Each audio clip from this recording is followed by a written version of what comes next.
పొంగులేటి శ్రీనివాసరెడ్డి గారి మీద బీజేపీ ప్రభుత్వం చేస్తున్న ఒక కుట్ర.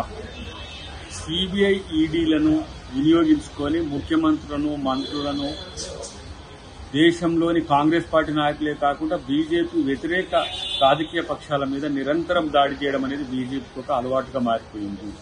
దానిలో భాగంగానే ఈ రోజు పొంగులేటి శ్రీనివాసరెడ్డి గారి మీద జరుగుతున్న దాడి ఇది కాంగ్రెస్ ప్రభుత్వంలో ఉన్న నాయకులను భయపెట్టడానికి, వాళ్ళ యొక్క మానసిక స్థైర్యాన్ని దెబ్బతీసే ఒక కుట్రగా మేము భావిస్తాం.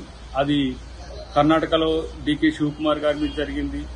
ఇటువైపు ఏ రాష్ట్రంలో ఆర్థికంగా కొంత బలపడి ఉన్న నాయకులను ఇలాంటి కుట్రలు చేస్తుంది. మా సోనియా గాంధీని, రాహుల్ గాంధీనే సిబిఐ ఈడీలు వదలకుండా చేసిన మోడీ ప్రభుత్వం దీనికి మూల్యం చెల్లించుకోక తప్పదు. ఇలాంటి దాడులతో కాంగ్రెస్ పార్టీకో, కాంగ్రెస్ ప్రభుత్వానికో వచ్చే నష్టం లేదు. వ్యక్తిగతంగా పొంగులేటి శ్రీనివాసరెడ్డి గారికి కూడా వచ్చే నష్టం లేదు. తప్పు చేయకుండా ఒక మంచి బిజినెస్ మ్యాన్ గా తెలంగాణలో ఉన్న తనపై రాజకీయ కక్షపూరిత దాడి చేయడం అనేది దీన్ని తీవ్రంగా ఖండిస్తున్నాం. డెఫినెట్ గా ఇది బీజేపీ మార్క్ రాజకీయానికి ఇది పరాకాష్ఠ అని చెప్పక తప్పదు. అసలైన తొలి వెలుగు. ఫాలో వాట్సాప్ @తొలి వెలుగు official.